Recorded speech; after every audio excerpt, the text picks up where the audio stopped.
Okay, good morning, everyone. It's great to be back in center stage, literally. So I just want to welcome everyone. And Dr. Green, I think you need to read some instructions and call the roll. Yes. Thank you, Madam Chairman. Trustee Ayers? Here. Trustee Foley? Here. Chairman Niswonger? Here. Trustee Segal-Jones? Here. And Committee Chairman Latimer? Here. Next, I'd ask for a motion and a second to approve the committee One minutes from moment. November 13th, 2020. I got to read through just a couple questions. Linda, couple of questions. Oh, I'm sorry. Madam Chair, you have a quorum. However, in accordance with Tennessee Code 8-44-108, Section C3, I have a few questions to ask for the record.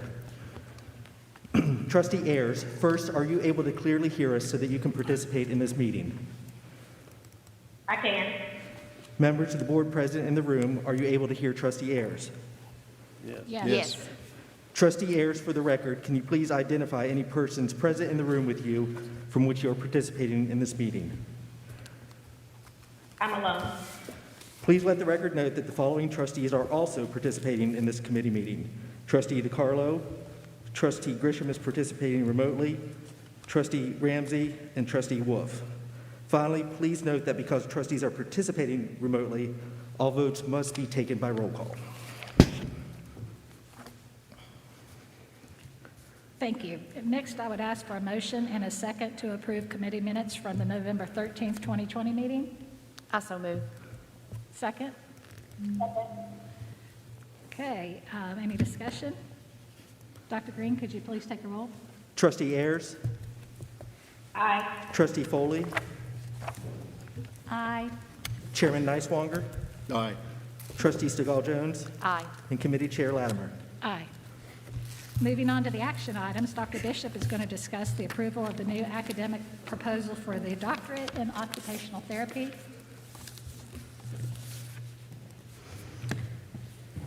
Good morning, I'm Chairman Latimer and Board of Trustees. I'm pleased to bring to you today two action items. If I may, I'll tell you a little bit about them and then I will introduce the presenters. One of these proposals you've seen before under the former procedure that required 2 reviews by the Board of Trustees.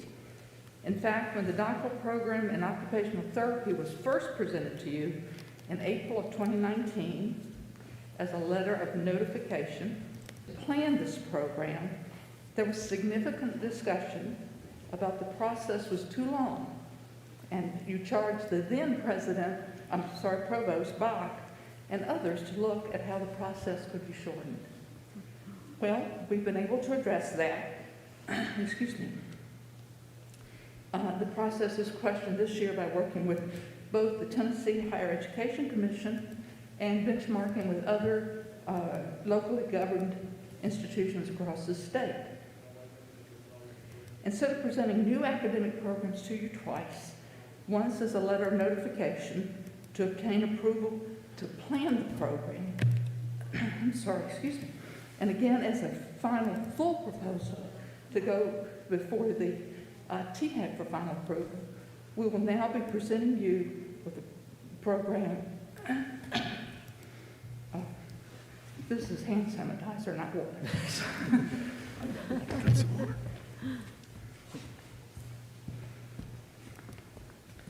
Thank you.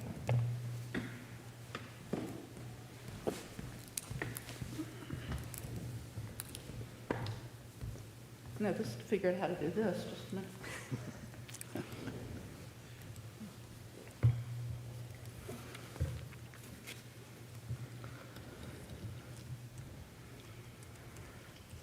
Will say, I don't think you need your mask to speak. You're 20 feet from anybody. You think I'm safe? Yeah, I think you're safe. Okay. That might help. Thank you. We will now be presenting you with a letter of notification that says that following your review, we will be able to take action, hopefully as you will do today, on the Masters of Science in Applied Data Science that acknowledges your approval to proceed from this point to full approval by the Tennessee Higher Education Commission. So you'll note there's new wording that will be used in the resolution that is in your packet for the Master of Science and Applied Data Science. That will be the next proposal that you will consider after the Doctor of Occupational Therapy. This new procedure will save as much as 3 to 6 months in the review process. And we think this will help very much to bring new educational opportunities to our students and to the region in a more timely fashion. So thank you for encouraging us to look into this change in procedure. There is one additional benefit to this new procedure, and that is a reduction in the review materials in your packets. The THAC process requires your review and approval, and we are therefore obligated to provide you with the entire program proposal twice in the life cycle of the program development. Well, you will now only receive the full packet with the letter of notification, which will provide information on need, feasibility, program characteristics, and projected budgets. So you'll have the information you need to make your decision with the letter of notification.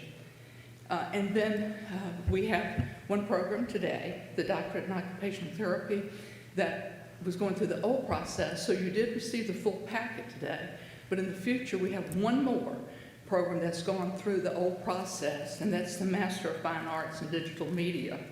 And we'll provide you an executive summary in your next packet. So I think that'll be an improvement in the process also.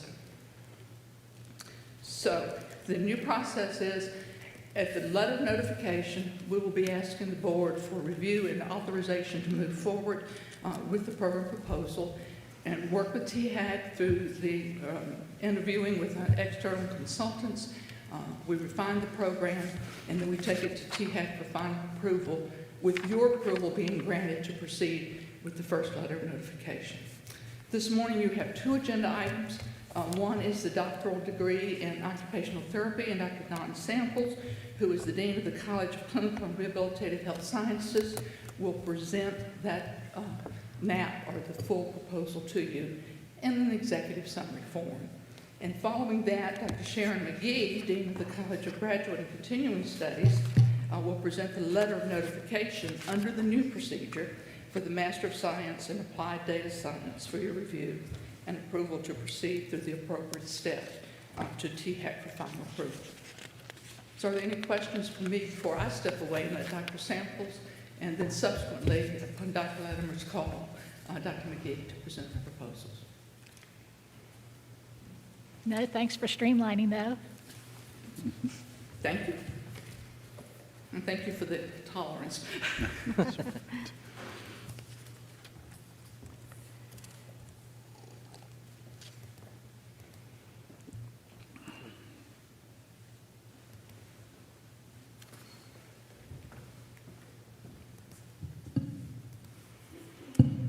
Good morning.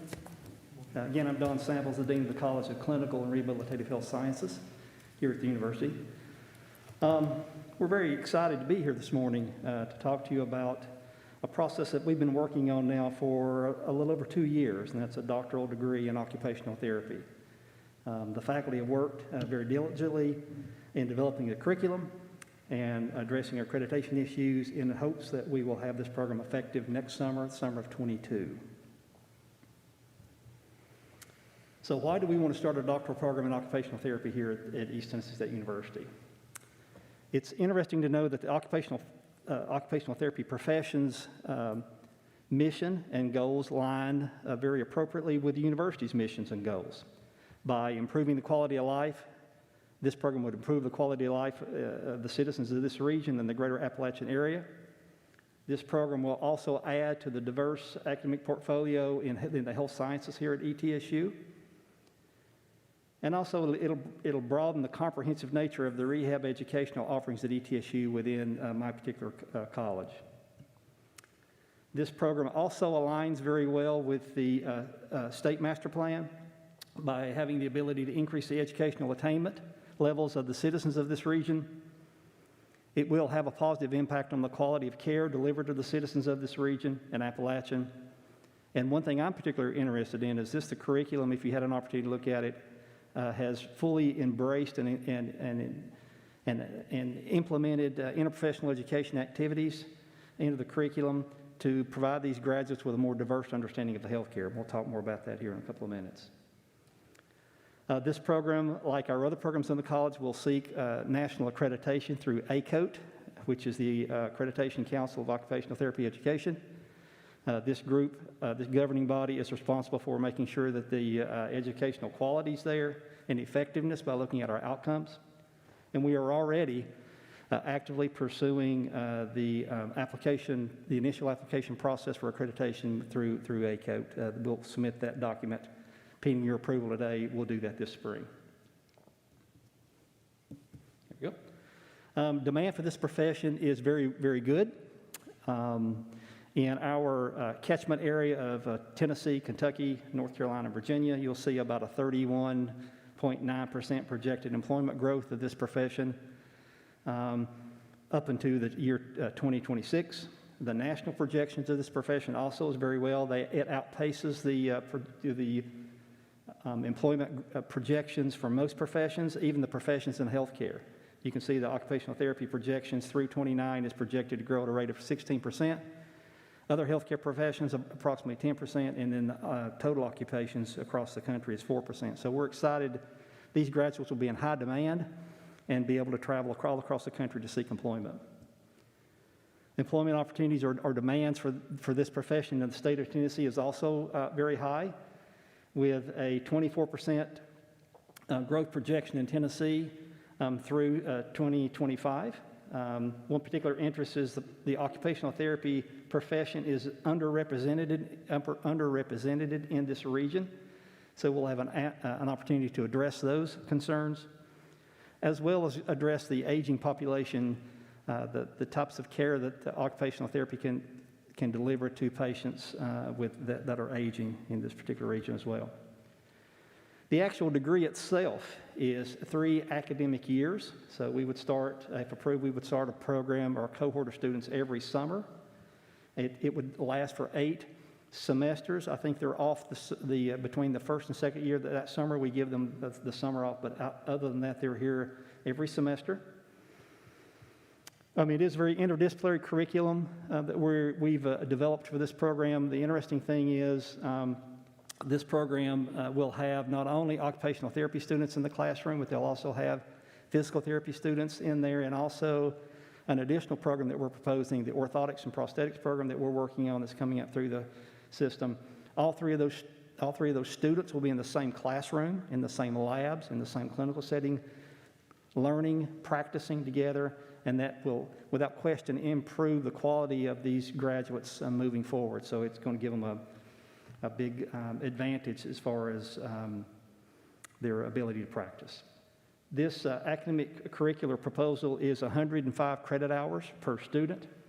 We're set to enroll 30 students per year, so once the program's up and running full steam, we'll have 90 students in the pipeline at any given time. And we're estimating about 6 full-time faculty in the program, and a lot of that's due to accreditation standards. They have to have a program director, they have to have a director of clinical education, and then there's the 4 faculty. Projected enrollments with this program. The faculty have talked me into taking a small class with the first group, so we'll take 24 students next summer if approved, but we will quickly ramp up to 30 in the second cohort, and by year 4, you'll see that we're running full steam at 90 students in the pipeline at any given time. From a credit hour production standpoint, this slide just demonstrates how those credit hours will grow exponentially every year. When we get into the third year, we'll have approximately 3,150 credit hours being produced a year from this program.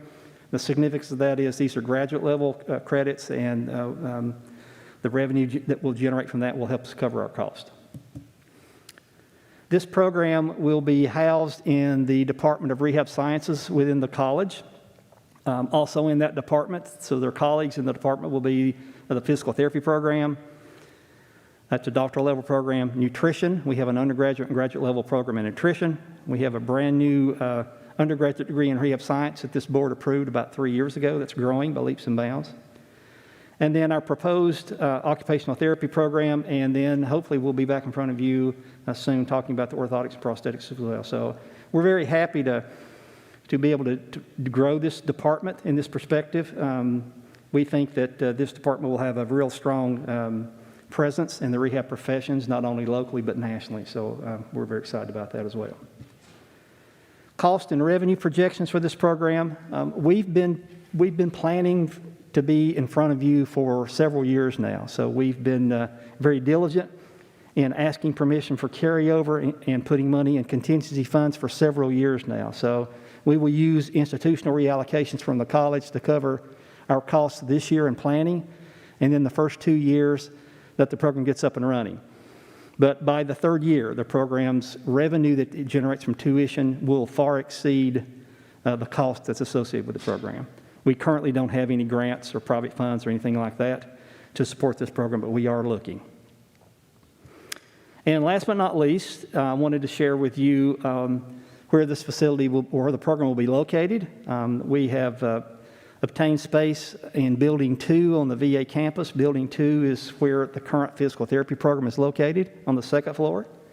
The third floor is family medicine. So we plan on renovating that entire first floor. We're working with architects and stuff right now. We hope to break ground this August. So this time next year, the program or this design phase should be finished, or construction phase should be finished. And you can see here the space, what it'll look like. On the left side of that diagram is the occupational therapy program. They'll have a full classroom plus a lab, faculty offices, and those types of things. And then on the right side is where we plan on putting the orthotics and prosthetics program. It's lecture and lab rooms. This is in the floor directly below physical therapy. So again, they'll have the opportunity to take classes together, labs together, and train together. So we are really excited about the quality of graduates that this program will produce in the future. Questions? Very Thank you. much. Can I have a motion and a second to approve the new academic program proposal, Doctorate in Occupational Therapy? To approve. Second? I second. Dr. Adam, could you please take a roll? Trustee Ayers, Aye. Trustee Foley, Aye. Chairman Niswonger, Aye. Trustee Stigall-Jones, Aye. and Committee Chairman Latimer. Aye. Next, I believe we have Dr. McGee, who is going to come up and discuss the approval letter of notification for the Masters in Data Science. Yes, thank you for the opportunity to speak with you today about this very exciting program that we look forward to adding to our graduate portfolio. I'm sure you're all familiar with the term data-driven decision-making, as almost every industry today uses that term, and that relies on data scientists. And so data science requires an interdisciplinary graduate-level education, and this is something that our area particularly needs. So data scientists organize, analyze data, and help industries use that data for growth and decision-making.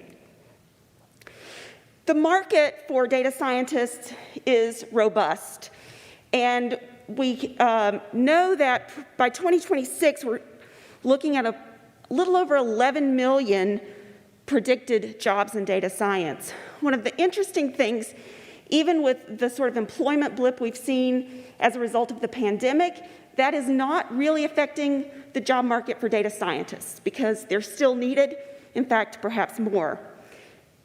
I hope you noticed in the letter of notification a letter from Mr. Joyner, who is a regional Chick-fil-A manager. And nationally, the job market is about 46 days for these jobs to be posted. In our region, industries are taking up to a year to find qualified data scientists. And so there is a significant need for this program in our area. It has a very good starting salary so that students who come out of this program will be well set for a good life. Every industry uses data scientists. So it's not that they're going to be funneled into one particular area where we might see oversaturation. We use them in education, all kinds of areas as well. This particular program, because of the nature of data science, requires interdisciplinary education, just as Dr. Samples was speaking about. So we've had a really wonderful group of faculty members led by Dr. Frank Hagelberg in Department of Physics, Dr. Phil Pfeiffer in Computer Science, Dr. Bob Price in Mathematics, who have been the core group along with others to plan this program. So math, statistics, and computer science obviously would form the core, but the electives will be drawn from a variety of data specific courses across the disciplines that will allow students to get a breadth or a depth of experience, depending on what their plans may be. And we would offer this program to be completed in 36 to 39 hours, depending on if a student chose a thesis or a non-thesis option. I commend the faculty for their desire to be as flexible with this program as possible. On-ground and online options are available for our students, full-time and part-time status, thesis and non-thesis, because we know the thesis can be really daunting for certain people who don't want to do that and would rather do a capstone project because they're in their workplace, for example. So the curriculum is going to be very distinctive, and I think our applied data science program will set us apart from other data science programs out there because of the applied nature. There's going to be industry partners. We have those in the letter of notification who are saying that they want our students to come and do an internship with them. They are even going to send some of their current employees to be part of this program as well. So there's a deliberate balance of theory and application, and that industrial-based application will be very important. In a feasibility study, 85% of current ETSU undergraduates expressed a strong interest in the program, and 48 of those said they would be likely to enroll. We also partnered with EAB, which is a consulting group, and they looked at labor market growth and competitive opportunity, and ranked data science as one of the highest opportunity growth areas for ETSU. And so I think that aligns well with where we hope this program will go with enrollment. Speaking of enrollment and revenue projections, you can see that, as Dr. Sample said, first year we'll have to start a little smaller, but as we ramp up, we would continue to add to the cohort to reach 24 new students every year. Because some of the students will be part-time, they'll complete in a longer period of time than those who are full-time. And so that's how we get to our sort of cohort across the board. As you can see across time, that this program we think will contribute significantly to the revenue generation aspect. It will require one new tenure-track faculty member in math and science. Dr. Bidwell, who's the Dean of Arts and Sciences, has already planned for that based on some retirements, and I think the search for that may start next year if this program is approved by you today. Importantly, this program supports both the THEC master plan to increase enrollment in high-needs fields, particularly in computer science and data analytics, and our partnership with industry and higher education is also of importance to THEC, and our program does that. And of course, we support ETSU's goals as well to improve the quality of life in our region and to strategically grow enrollment. I'm happy to answer any questions that you may have. Is there a course offering in our MBA program with this, with the data analytics? Yes, that would be one of the elective options for students to take. It really ought to be part of that program as well. I like the interdisciplinary approach to this as well. Yes, I think that the faculty have really been thoughtful about what the needs are across various industries and can guide. The program director will play a key in sort of guiding students to meet certain interests and career potential. Thank you. Any other comments or questions? Okay, do we have a motion and a second to recommend to the full board approval of the letter of notification for the MS in Applied Data Science? I move. Second? Second. Dr. Green? Trustee Ayers? Aye. Trustee Foley? Aye. Chairman Niswonger? Aye. Trustee Segal-Jones? Aye. And Committee Chair Latimer. Aye. Thank you very much. That was very interesting. Moving on to our our information items. We're going to have an academic action notification for the period of August 1st through December 31st. Dr. Bishop. Thank you. Chairman Lennon, I'd like to call the committee's attention to the information item on page 207 of your agenda packet, that according to policy, the provost notifies the Board of Trustees of academic actions that have been taken by the university. And the report you have covers August 1, 2020 to December 31, 2020. There's a summary of the type and number of actions taken, can be found on page 207, and brief descriptions follow. While we believe that all of our academic actions are taken to improve the strength and the variety of our program offerings, there are a couple I'd like to call your attention to. On page 208, you will see that the MS in Computer Science is developing a freestanding degree program with an MS in Information Systems. We've had a change of name to the Clinical Alcohol and Drug Abuse Counseling Studies in the Department of Social Work to Clinical Addiction Counseling Studies, which is more current terminology. And you'll also see new concentration in the MBA in Healthcare Marketing on page 210.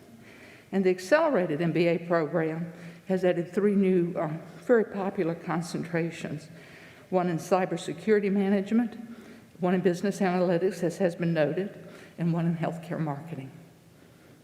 Are there any questions about any of the proposals or the program actions that have been taken? Okay, thank you. Thank you. Next, we're going to have a presentation by Dr. Scarborough on the update on the Center of Excellence in STEM Education.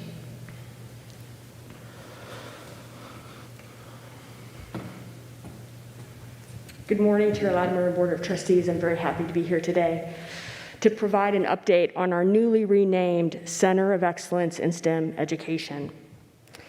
As you may know, the Center of Excellence in Mathematics and Science Education was one of the first centers of excellence of its kind in Tennessee and was started in 2006. So why the change now? In part, our name reflects when we started. At that time, the STEM acronym was not widespread. You'll note that the University of Tennessee in Knoxville is also undergoing a similar name change right now. In addition, technology, engineering, education, and computing are areas of focus in addition to mathematics and science. The center serves as a strong advocate for integrated STEM learning.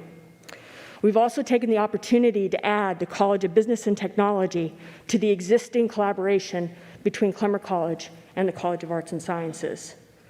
And this reflects our initial and ongoing mission to achieve excellence in STEM education at all levels.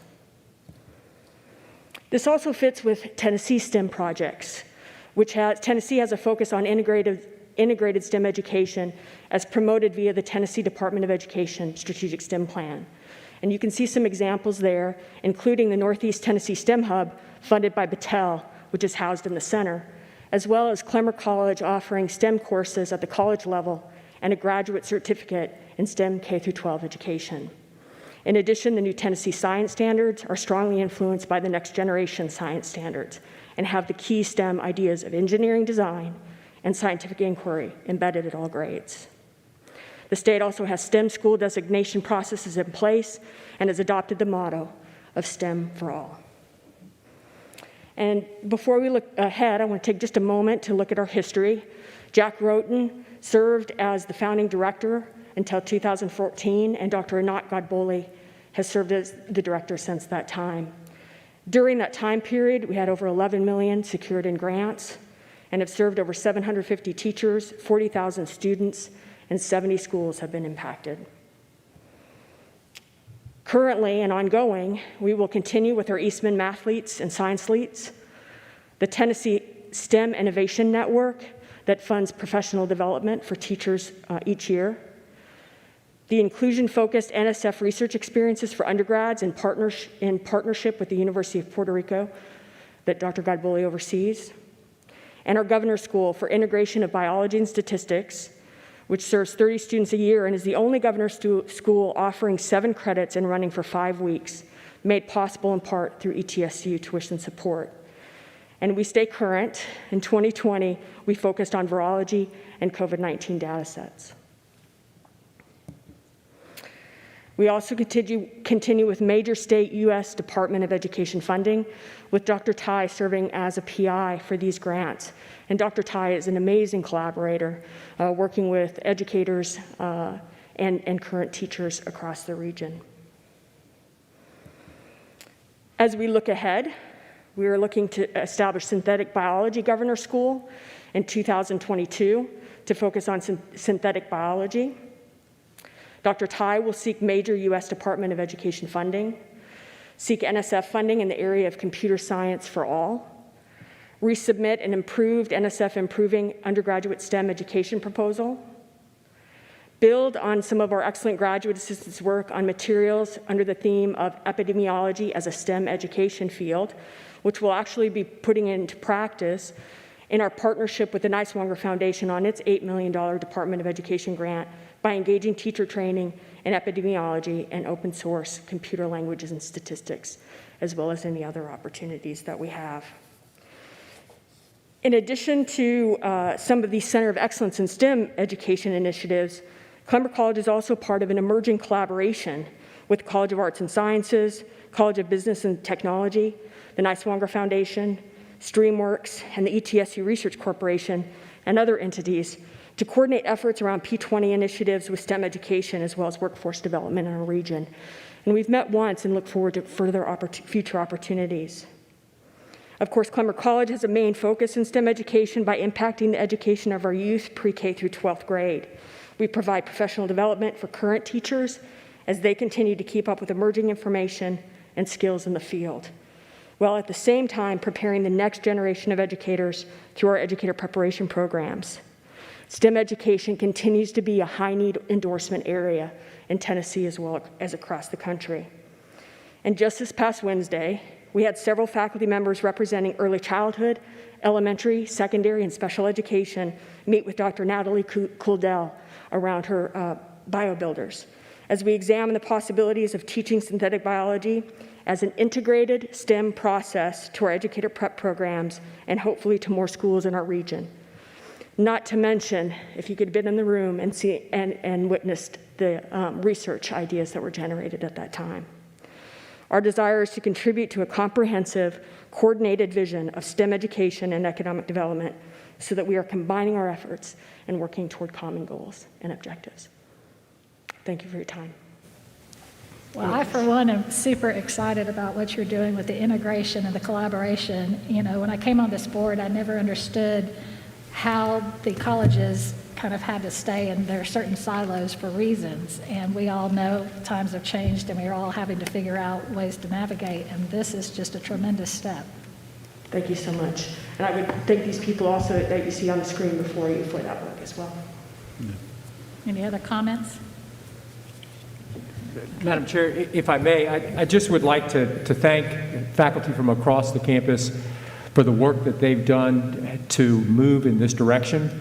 As the chair noted, this board has talked for a number of years about the important opportunities available to the institution in this space, a space of STEM.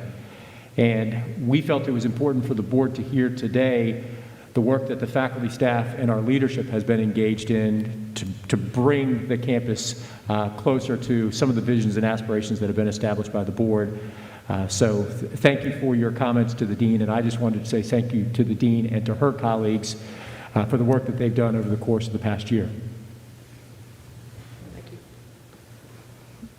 Wonderful. Okay, next we're going to have Dr. Johnson give us an update on the search for the new Senior Vice President of Academics, the provost position. Good morning. What you should have in your packet is really an outline of the whole search process from when we started back in November. We're working with Parker Executive Search, and what you have in your packet is an outline of all of the meetings, and so I'm going to be brief and just outline for you just key dates that you need to be aware of. The portal that we have where people are applying was updated just recently. On March the 9th, we will be getting a recommendation from Parker Search of approximately 8 to 10 of their recommended top candidates for this position. On March the 19th, the search committee will be recommending 8 to 10 candidates that we think would be great for ETSU. And then on March the 24th and 26th, we will begin to summarize candidates so that we will be able to identify between 8 and 10 total that we would actually do some interviews with. And these interviews would probably be Zoom initially. And then on March 26th, we're going to narrow the pool down to approximately 4 that we want to invite to campus. And then the week of April the 5th and 12th, we will conduct campus interviews with final candidates. And then latter part of April, recommendations for candidates will be made. As of when the portal was recently updated, we had 45 candidates who actually have completed the full application process. We have 78 potential candidates who indicated that they were going to apply, and we had 84 potential candidates who were contacted by Parker executive who declined the position. So that is the update for the search. Are there any questions? I don't have any questions, but I know this is a tremendously important step in our university. They're going to have big shoes to fill following Dr. Bishop, so we're excited to see these finalists come forward. Thank you. Good. Thank you. Thank you. Next, we're going to have an update on the Southern Association of Colleges and Schools.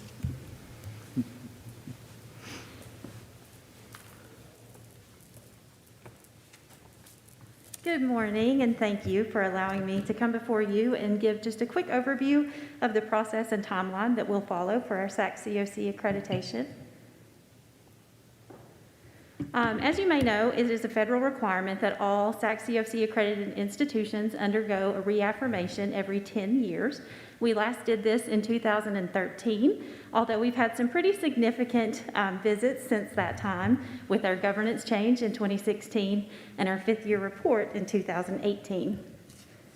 This is a 3-year process that we began this past December, and it will conclude in December of 2023, and I'll walk you through each of these steps. Our orientation was held virtually. The meeting was supposed to be in Nashville, but due to COVID-19 restrictions, everything was moved online. That turned out to be an advantage for us because we had 37 attendees at the annual meeting. I think we had more people from ETSU than SAC-COC staff. They were in every meeting. We learned a lot, so that was a great opportunity. Everyone from our president and provost to our CFO, to our quality and effectiveness committee members, to faculty and department chairs. It was wonderful. The next step in the process will be to complete our compliance certification. This is a document that's going to be due September of 2022, where we assess our own compliance with the standards and make the case for that compliance to a review team from SAC-COC. It's just an institutional self-assessment. Typically, institutions are required to respond to all 75 core requirements and standards. However, SAC's implemented a new process this year called the differentiated review. Institutions had to apply and meet eligibility requirements and then be approved to take part in this process. The primary difference is that we do a modified compliance certification where you respond to fewer standards. If we are approved in 2023, we can't participate in this again at our next 10-year reaffirmation in 2033. And I'm happy to report that ETSU was approved, so we will be one of the first classes to undergo this DRV process. That means that we will document our compliance with only 40 core requirements and standards rather than the full 75. We still are expected to maintain compliance with the other standards, and committee members can ask questions about any of those, or the SAC-COC Board of Trustees can ask us to follow up with monitoring reports. But this will allow us to focus our efforts on those 40 standards and core requirements and produce an even higher quality report.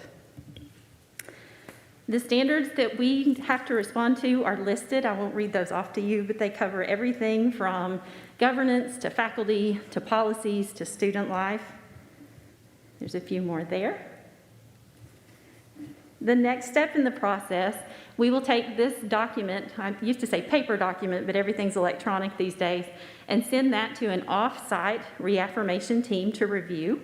They look only at the documentation. There is no back and forth dialogue, and make a decision about our compliance with those standards and provide preliminary findings about that both to us and offer us a chance to respond, as well as to an on-site reaffirmation committee.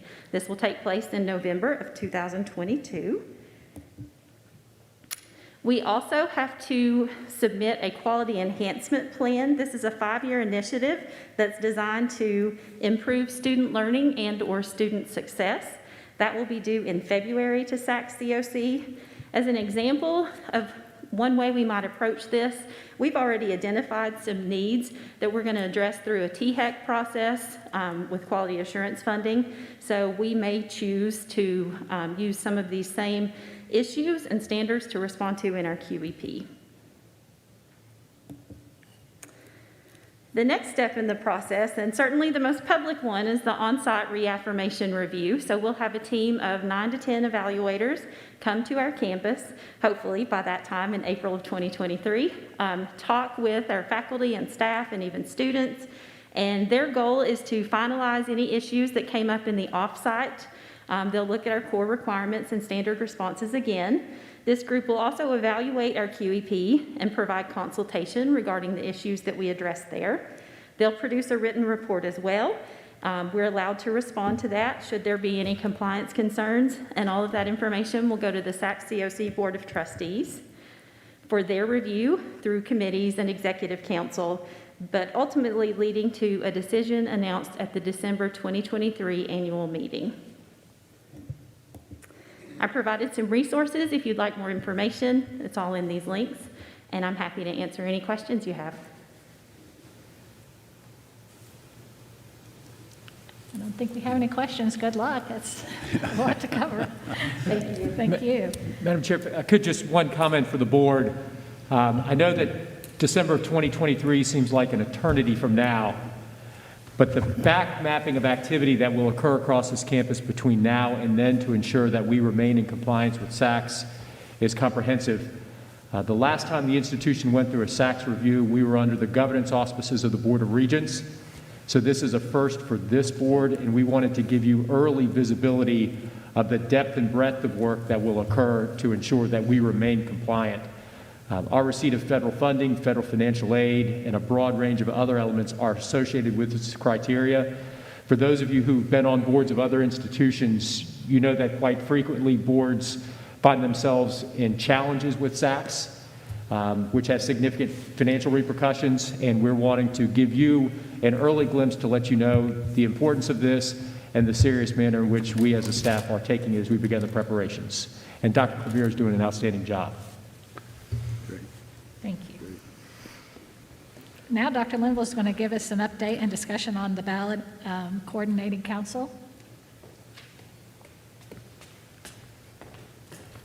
Good morning.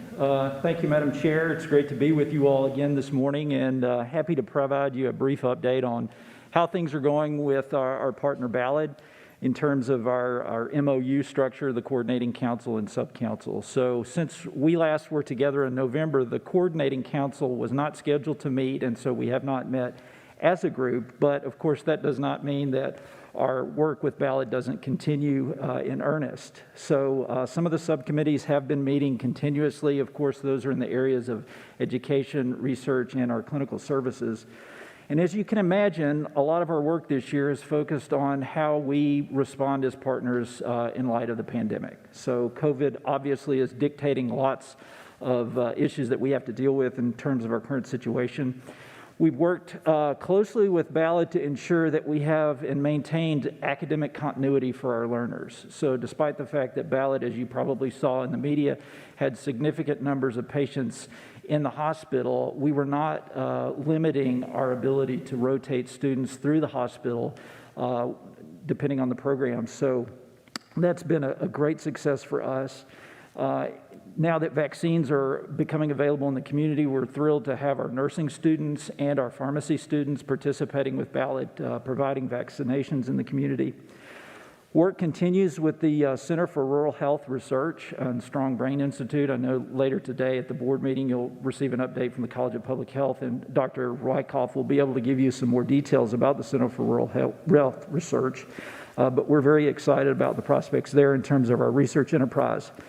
I think, as I mentioned to you last time, from my perspective, the challenge in terms of how we continue to grow and develop our relationship with Ballad relates to marrying different cultures. As we've talked about before, I think the cultures of healthcare delivery in that setting and the business enterprise associated with that, which is a necessary component, and then our background in education and research, having a different culture and how those come together. And I think your help is still vital in having conversations with your colleagues in the community in terms of the continued development of our partnership. I think as we evolve that partnership and relationship, we're excited about the prospects where both institutions will become stronger in terms of their ability to be able to provide healthcare for the people of this region. There are other clinical enterprise things that Dr. Block and his team have been working on. We've been partnering with Ballad in exploring a clinic to consider those individuals that have long-term COVID problems and serving as sort of a specialty referral. So we work in partnership with Ballad there. So lots going on, but I don't want to take too much of your time, but to let you know this is an ongoing development, and we're very excited about as the pandemic sort of evolves and we're able to do more things, we're excited about the prospects. So happy to take questions, and I can pull Dr. Block up too if there's something that I can't answer. No, I think that's a great update, and I hope we continue to move towards becoming a true academic health science center. Thank you very much. Thank you, Madam Chair. Thank you. Okay, and finally, we are going to have an update on the Research Corporation from Drs. Nolan and Professor Golden.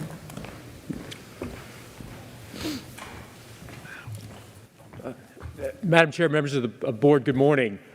Thank you for the opportunity to provide an update on the work that we have done as a campus since the board last convened in November to reform and restructure what was our longstanding research foundation into a creative, flexible, and innovative research corporation.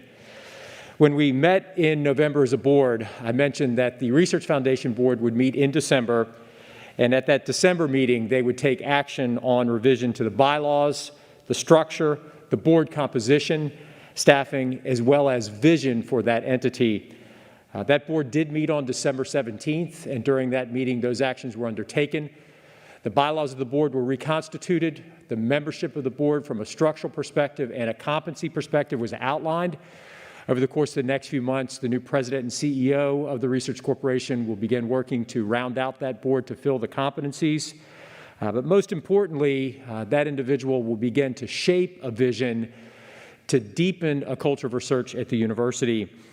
And the report that you heard from the Clemmer College this morning already gives you a glimpse of how the seeds that have been planted are starting to take root. You heard the potential for a governor's school in synthetic biology.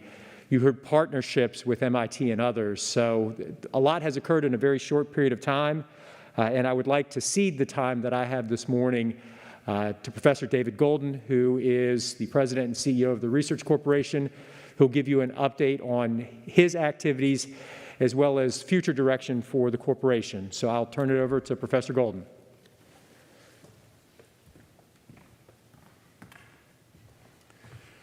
Thank you, President Noland. Trying to figure out this, well, it is what it is at this point. It's great to see the members of the board, masked as you may be. I would like to make this a little bit more of a conversation than a presentation. As we're fond of hearing from our president, ETSU was founded in 1911 to better the lives of the people in our region. One of the challenges that has occurred since 1911 is the redefinition of a region. Back in 1911, we were pretty insular. Things that happened outside of our region really didn't necessarily affect our region and vice versa. Secondly, the world moved a lot slower. Airplanes had only been invented 8 years prior, and yet we have on our board today somebody who's done pretty well in learning to fly and doing other things. And so the question is, how does ETSU continue to fly and fly farther, given how fast that the world is changing? As we examine this question at the Research Corporation, and I appreciate the board and their support for that relaunch of the foundation, one of the things, and we've seen evidence of this today, that the power structures at a university, for very good reasons, typically operate on very, very long time scales. There's reasons for that, rooted in academia for very, very good reasons.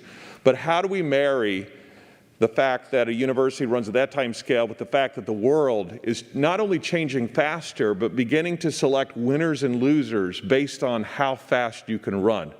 Much like in sports, the difference between getting in the goal line and tackled on the 40 has to do with speed and direction. You got to run faster than the person trying to tackle you, and you better be running to the right end zone. And so how do we increase our ability to see real-world signals on campus, convene, connect, and create a vision for our faculty, our students, and their futures at an increased speed, given the power structures that we will continue to operate under? And that, members of the board, is the vision of the problem to solve with the ETSU Research Corporation. I'll give you just a couple of examples to bring it to life. One, there's a screaming need for adults who are already in the workforce to continue lifelong learning. Digital media marketing. The Digital Marketing Institute is the global #1 standard for certification for digital marketing. Increasingly, it's not enough just to have the expertise. Employers want the credential, so they don't have to figure out if there's competency and realizing 3 years later that they hired the wrong person. So that is an opportunity for an institution such as ETSU. As it so happens, we are world-class in digital marketing. And so one of the initiatives, and in the interest of time, I can't walk through all the initiatives we have going on, but one of the initiatives that we're working on is to convene and create a center pulling together across colleges, so it crosses the silos that we have on campus, to bring together the very best faculty that are doing this, and then to deliver this as a white label offering to other universities. And so we get credit for those hours of production. We take what we do best in the world and package it in a way to partner with other institutions. Before the Research Corporation, if Dr. Stephen Marshall were here today, he would say he's not sure he would even try that just because of the time scale at which the campus ran. But giving us this other gear, this other ability to partner, opens venues that we just have never thought about. We have wonderful world-class faculty that could run at the speed of the world and are up and in tune of what the world demands, but we have historically made it harder for them than it necessarily needs to be. And so the Research Corporation is a venue for that. In addition to experiential learning and marketing and media, it will focus on STEM education. We've seen Dean Scarborough, and I could not say enough good about Dean Scarborough, Dean Bidwell, Dean Depew, as they have embraced this opportunity of synthetic biology, working with a world-class partner, MIT, to bring more of those world-class, demanding opportunities to our campus, because we have the pieces and parts. We actually hosted Dr. Kildell on campus, socially distanced, but she physically came on campus and toured for 2 days. And her report, and remember, she's the person who brought synthetic biology to the campus of MIT, Harvard Med postdoc, and her pronouncement was, we can absolutely do it, and she is very happy to help us technically. The Research Corporation is that vehicle to be able to partner with an MIT, with a UT, with a University of Florida. I've been impressed with the number of inbound calls we've already had, and we haven't even really begun. And so in addition to STEM education and experiential learning, it will also focus on regional development helping to knit together our entrepreneurial ecosystem, to have a little bit more orchestration so we sing from the same page. And ETSU has the size and scale to convene in this space like no other institution in our region. One of the ways to think about the ETSU Research Corporation is it throws gas on a fire.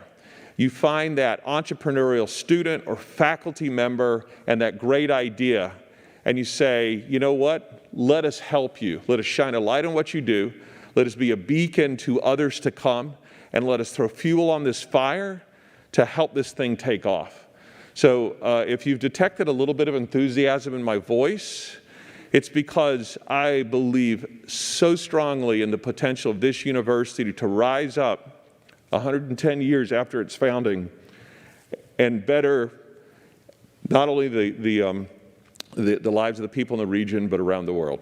I am more than happy to address questions. By the way, you see this mock-up right now. You were the first to see this mock-up of our new website. I won't tell you how hard it is to build a website, but you can see a glimpse of things going on, the areas. This website is not completely operational. It's just a mock-up for you today. And hopefully by the time I come back again, you'll see some spotlights of some of the amazing work going on. So I should actually pause for questions when I tell you I'm going to. Well, I, for one, am super excited at this. I mean, it really will touch all the colleges from languages down to, medicine, everything, as we all know, especially with COVID. Synthetic biology played a huge part in creating the vaccines. Again, we have world-class faculty in these silos, and this is such an awesome opportunity to have all this collaboration. So I applaud what you're doing. It's a lot. It's fabulous. Mm-hmm. Questions? Professor Golden, yes. Talk a little bit about the relationship with with Valley Brook, the wet labs, how we'll introduce business and industry to be partners with the university at an entirely different level than we've had in the past. Certainly.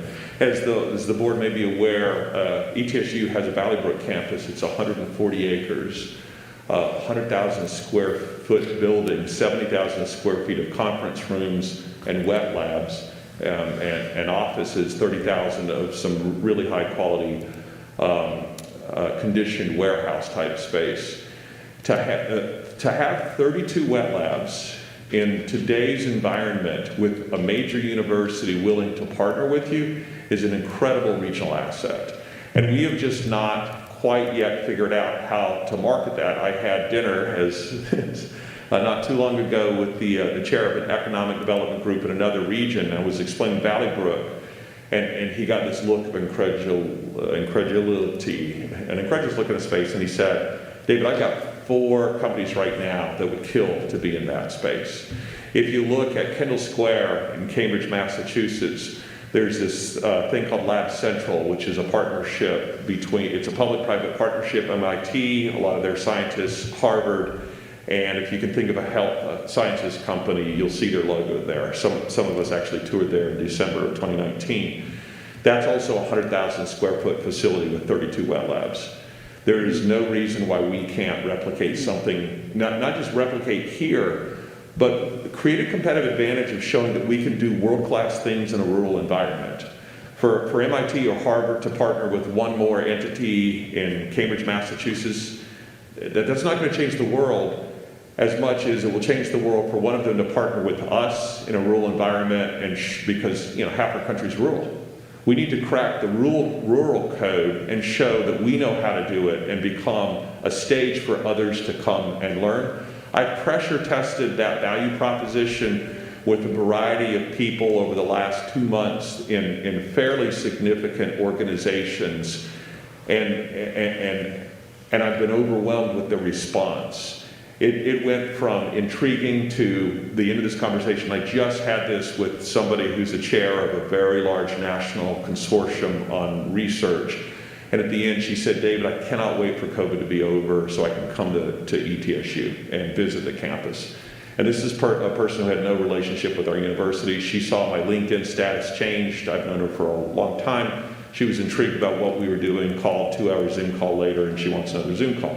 This gives us that gear to make it just so much easier to partner with us, because make no mistake, we've got world-class people and resources. We just need to sing from the same sheet and shine a light on what we do and tell our story better.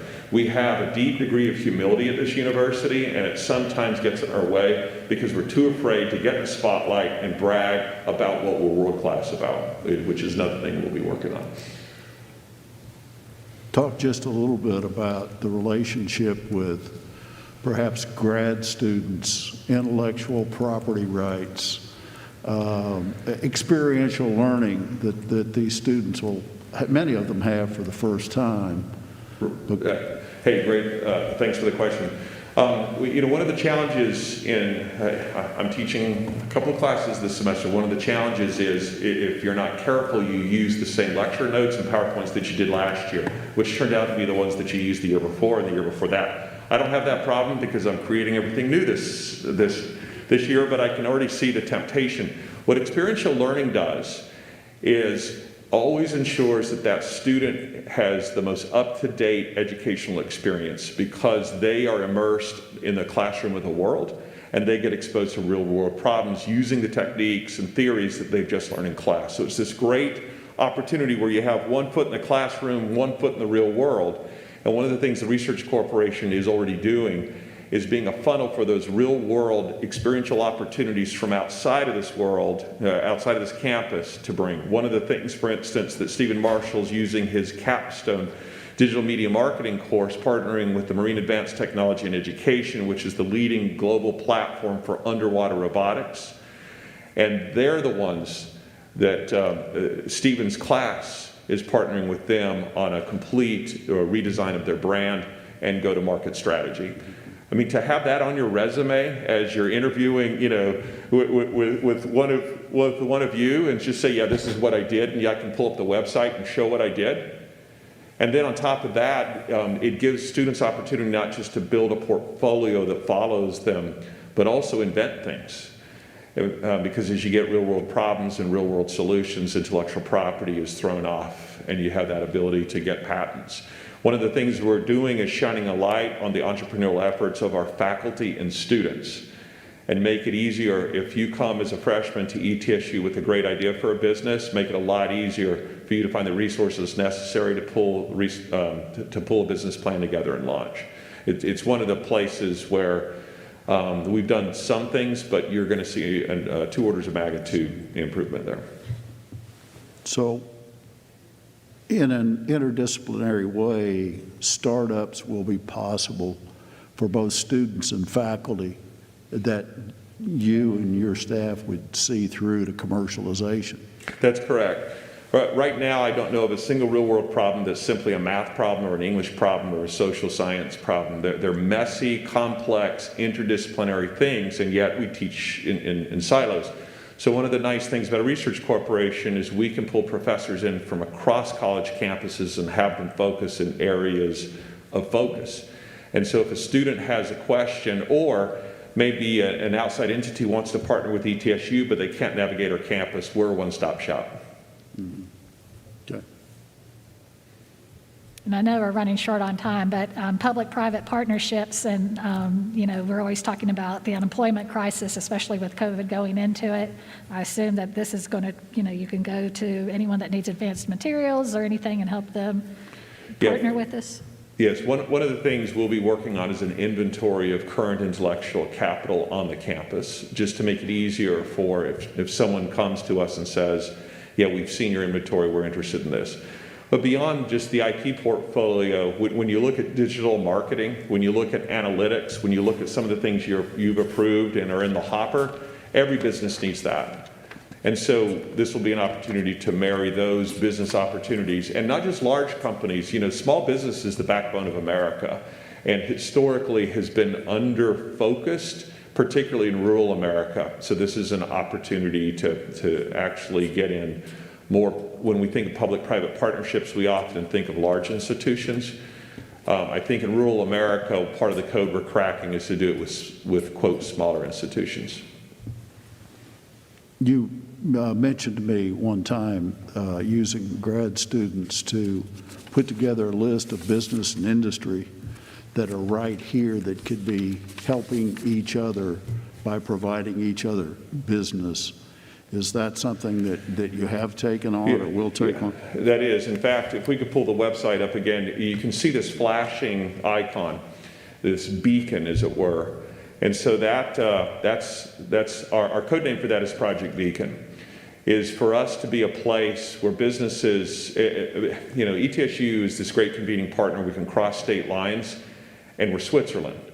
Right. We're not here trying to get businesses to pay us to make money for a commercial thing.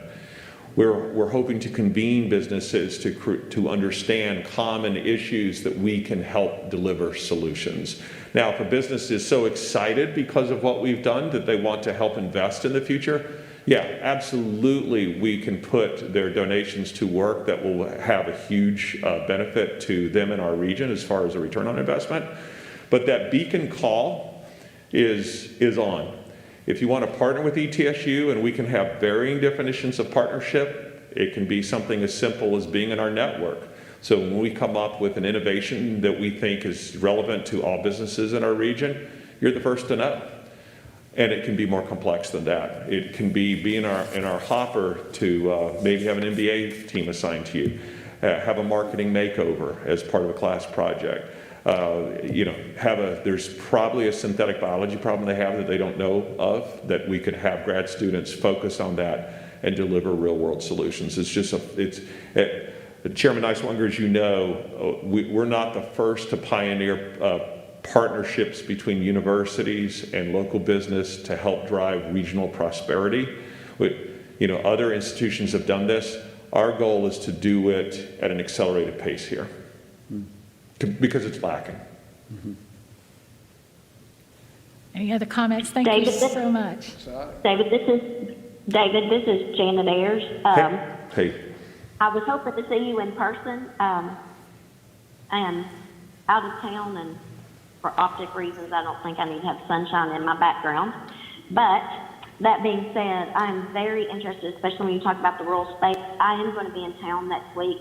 I'd love to schedule a time when we can sit down and meet. The foundation is very interested in this kind of partnership, public-private partnership, in how we take some of the things that we've learned about rural students actually attaining at a high rate post-secondary degree and how we recruit them back home. And we're deep into this space and have committed funds to this space, and I think it's a really great opportunity for us to have a public-private conversation. We have probably 100 students at ETSU out of Unicoi County. Unicoi County is at 91% broadband door-to-door, believe it or not, even in the last 4 months. We've done a lot of quiet behind-the-scenes work there, so I think there's some opportunities for us to have some conversations. Trustee Ayers, I completely agree. In fact, I had it in my notes. I didn't know I figured you weren't going to be able to show up today. Just how many challenges do you need, right? But I'd love to sit down with you and some folks in Unicoi County school systems. That's a great example of cracking the code in rural America, and there's 5,000 other school systems who would like to understand that code. So shine a light and also throw a little bit of gas on that fire, because we do have some partnerships. It's absolutely great of what's going on to ensure children read at third grade level, but also seeing ahead to see what are they going to be deficient on in 10 years if we don't do it now, and make Unicoi County, for instance, a showcase of how to do today's education today and tomorrow's education today. So I absolutely welcome that opportunity. Absolutely, and we've committed some pretty significant personal funds to this. I want to make sure that I invest and partner wisely. So it couldn't be happening at a more timely time when this is one of our challenges and one of our key metrics that we're going to be measuring through our foundation. Yeah. I mean, I'll brag on Clemmer again. It took no effort. I mean, it was literally Janice here. I mean, it was like a hallway conversation, and she immediately saw the potential of some of these other platforms, and then started running It's what we're doing here. I know I sound biased, but what we're doing here, I've talked to Dr. Kildell. She will tell you there's no other place in America, much less rural America, that is doing this and has this vision. And she and BioBuilder and MIT will do their part. And that's just, partnering's the key, right? You can't do everything yourself. Find world-class partners and partner. Innovate or die, partner to innovate. Agree. I look forward to it. Well, unfortunately, we started late, and now I'm running into Mr. DiCarlo's time, so. Sorry. No, you're definitely coming back, I hope, to give us more information in a future meeting, so. My reward today. Okay. Hey, it's good to see all of you. Great to see you. Is there any other business that needs to be presented? Okay, with that, I think we can adjourn.